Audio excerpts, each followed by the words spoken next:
1952 वो साल जब भारत में पहली बार आम चुनाव हो रहे थे। 1952 वो साल जब भारत ने पहली बार एक टेस्ट मैच जीता। ये भी कमाल का संयोग था। 1721 में अंग्रेज भारत में क्रिकेट लाए तो वो भारत को गुलाम बनाने की तैयारी कर रहे थे। अंग्रेजों को उन्हीं के खेल में हराकर भारत ने पहली बार टेस्ट मैच जीता, तो ठीक उसी समय आजाद भारत पहली बार अपनी मर्जी से अपनी सरकार चुन रहा था। नमस्कार, आप देख रहे हैं गली क्रिक। यहाँ हम लेकर आते हैं क्रिकेट के किस्से, कहानियाँ और क्रिकेट से जुड़ी तमाम जानकारियाँ। पिछले वीडियो में हमने भारतीय क्रिकेट के पहले टेस्ट मैच तक की कहानी जानी। उस वीडियो को आप आई बटन पर क्लिक करके देख सकते हैं।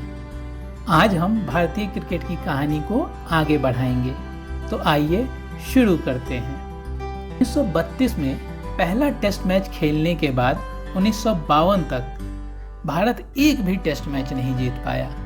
1932 से 1952 कहने के लिए तो 20 साल हैं, मगर इस बीच भारत केवल 6 सीरीज ही खेल पाया।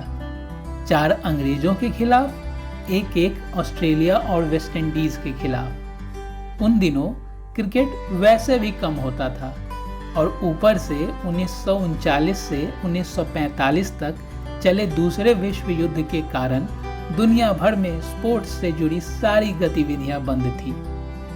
भारत 1936 से 1946 तक पूरे 10 साल एक भी टेस्ट मैच नहीं खेल पाया। 1952 में भारत को आज़ादी मिले कुछ ही साल हुए थे। भारत हर क्षेत्र में अपनी राह तलाश रहा था। इसी साल भारत में पहली बार आम चुनाव हो रहे थे और ये भारत में लोकतंत्र की जड़ें मजबूत करने का पहला कदम था। ठीक उसी समय इंग्लैंड की टीम 5 मैचों का सीरीज खेलने भारत आई हुई थी। सीरीज के पहले 3 मैच बराबरी पर छूटे। इन मैचों में भारत का प्रदर्शन अच्छा रहा, मगर भारत एक भी मैच जीत नहीं पाया।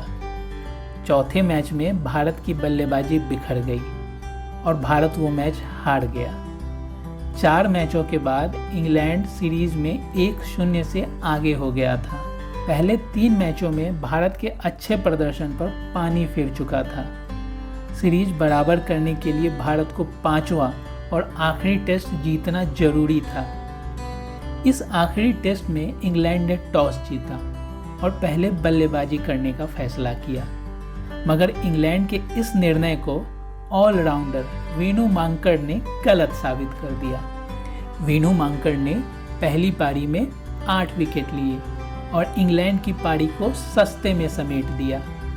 भारत ने पहली पारी में शानदार बल्लेबाजी की। पंकज रॉय और पॉली उमीगार्ड ने शानदार शतक जड़े। इंग्लैंड की दूसरी पारी में भी वीनू मांकड़ की गेंदबाजी का जादू चला। उन्होंने फिर से 4 विकेट झटके और इस मैच को भारत ने पारी से जीता और इतिहास रच दिया। सीरीज 1-1 से ड्रॉ हुई। इसके पहले के 6 की 6 सीरीज भारत हारा था। ये पहला ड्रॉ था भारत के लिए। उसी साल पाकिस्तान की टीम 5 मैचों की सीरीज खेलने भारत आई। पाकिस्तान टीम में कुछ खिलाड़ी ऐसे थे जिन्होंने आज़ादी के पहले भारतीय टीम के लिए भी खेला था। अब ये खिलाड़ी पुराने साथियों के सामने थे। क्या होने वाला था इस सीरीज का नतीजा? क्या ये भारत और पाकिस्तान के राइवलरी की शुरुआत थी? दिल्ली में शुरू हुए पहले मैच में भारत ने शानदार शुरुआत की। गजब के फॉर्म में चल रहे वीनू मांकड़ ने एक बार फिर से शानदार प्रदर्शन करते हुए पहली पारी में 8 और दूसरी पारी में 5 विकेट लिए। भारत और पाकिस्तान के बीच हुआ पहला मुकाबला भारत ने पारी के अंतर से जीता। भारत और पाकिस्तान के मुकाबले इतनी आसानी से कहाँ जीते जाते हैं। आज की ही तरह उस वक्त भी दोनों टीमों में कांटे की टक्कर हुई। पहले मैच की निराशा को पीछे छोड़ते हुए पाकिस्तान ने शानदार वापसी की और दूसरा मैच पारी की अंतर से जीत लिया।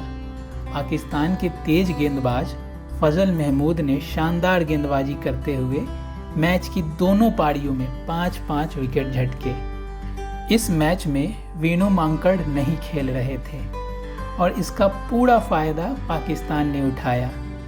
अब सीरीज 1-1 से बराबरी पर था।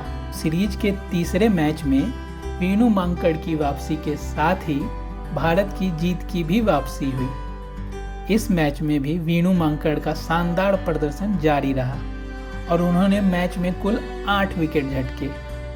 विजय हजारे और पॉली उमिगार ने इस मैच में शानदार शतक लगाए। भारत अब सीरीज में 2-1 से आगे था। सीरीज के तीसरे मैच में एक बार फिर पाकिस्तान वापसी करता दिख रहा था। मैच का दूसरा दिन खत्म होने पर पाकिस्तान काफ़ी अच्छी स्थिति में था, मगर मैच के बाकी दिनों का खेल बारिश के कारण नहीं हो पाया और ये मैच ड्रॉ हो गया। भारत के पास अब भी 2-1 की बढ़त थी। सीरीज का आखिरी टेस्ट। पाकिस्तान सीरीज को बचाने के लिए इस मैच में सब कुछ झोंकने को तैयार था।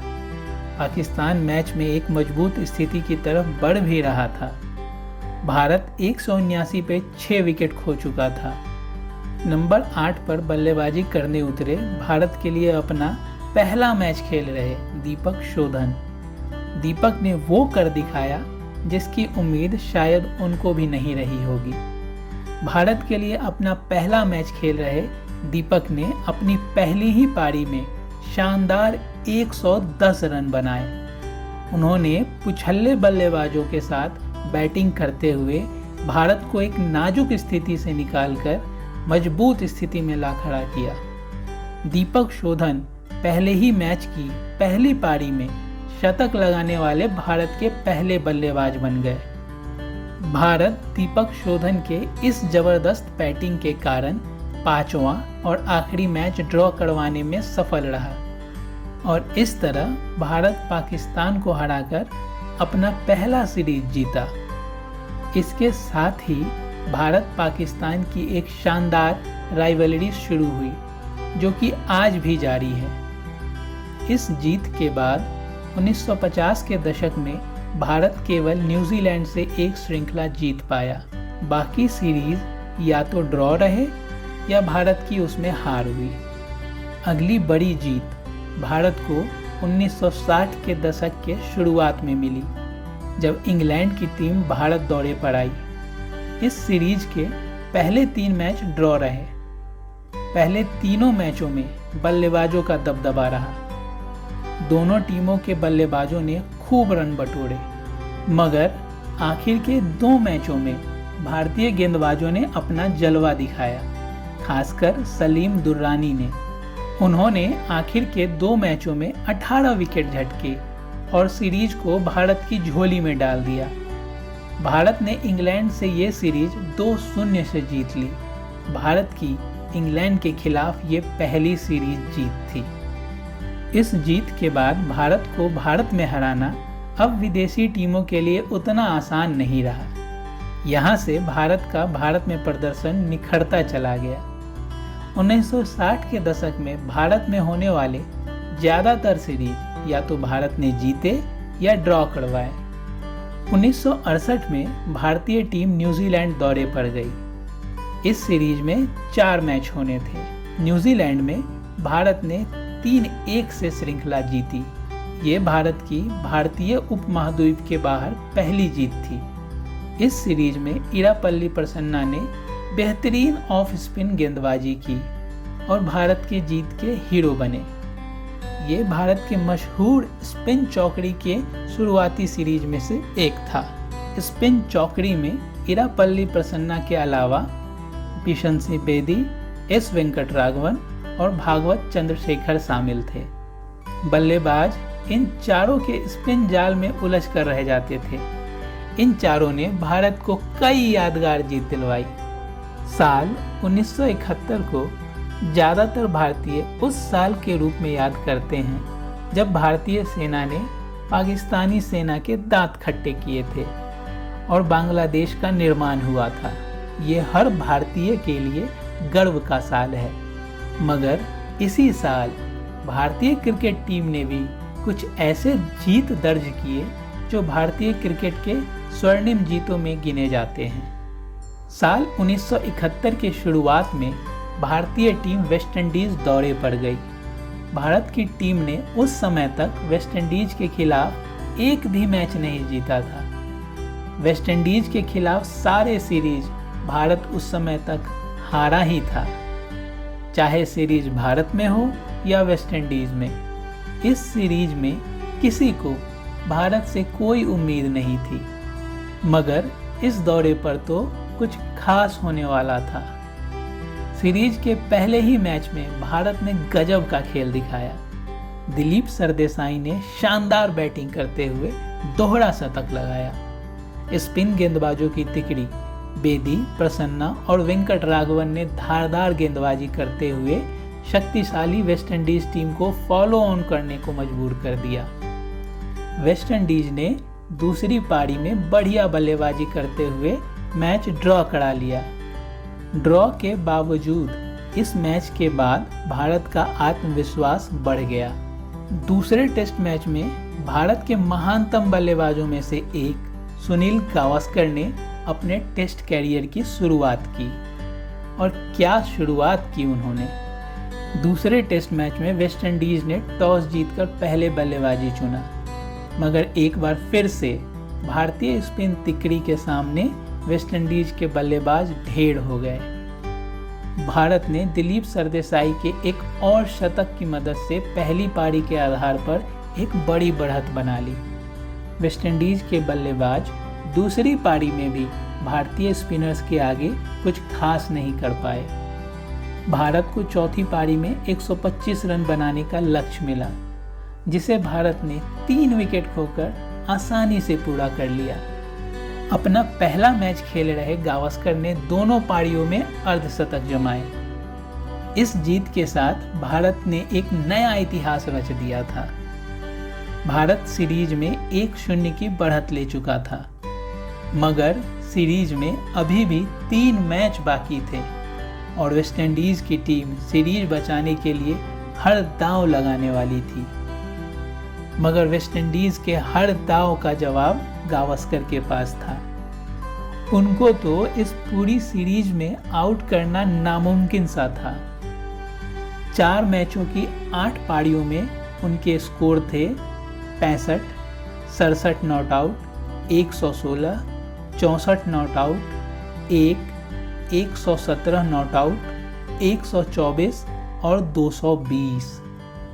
उन्होंने अपने पहले ही सीरीज में वेस्टइंडीज जैसी टीम के खिलाफ उन्हीं के घर में कुल 774 रन बना डाले। गावस्कर वेस्टइंडीज में इतने फेमस हो गए कि उन पर कैलिप्सो सॉन्ग बन गए।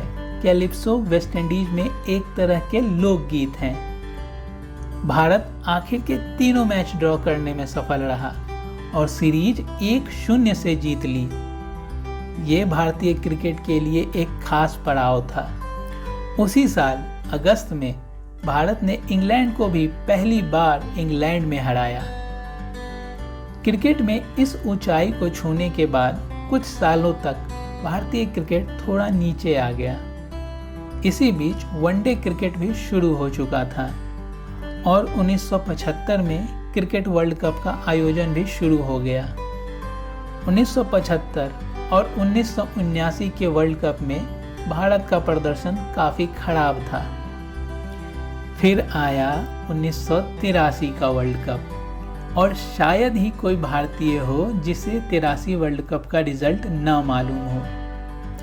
एक बार फिर से भारत ने सारे अनुमानों को गलत साबित करते हुए 1983 का वर्ल्ड कप अपने नाम किया। भारत के द्वारा 83 का वर्ल्ड कप जीतना भारतीय क्रिकेट के इतिहास में अब तक की सबसे बड़ी घटना है। इस जीत ने भारत में क्रिकेट को रिवॉल्यूशनाइज कर दिया। इस जीत के बाद क्रिकेट की लोकप्रियता भारत में आसमान छूने लगी, जो आज भी जारी है। इस जीत ने एक पूरे जेनरेशन को क्रिकेट की तरफ आकर्षित किया। भारतीय क्रिकेट के 90s और 2000s के सारे मॉडर्न ग्रेड्स सचिन, द्रविड़, गांगुली, लक्ष्मण, कुंबले, श्रीनाथ सब के सब 83 वर्ल्ड कप से ही प्रभावित थे और आगे इन सब खिलाड़ियों ने आने वाली जेनरेशन को प्रेरित किया, जो कि आज धोनी, कोहली, रोहित शर्मा, धवन, बुमराह आदि के रूप में हमारे सामने है। इन सब ने आज भारतीय क्रिकेट को नंबर 1 पर ला खड़ा किया है।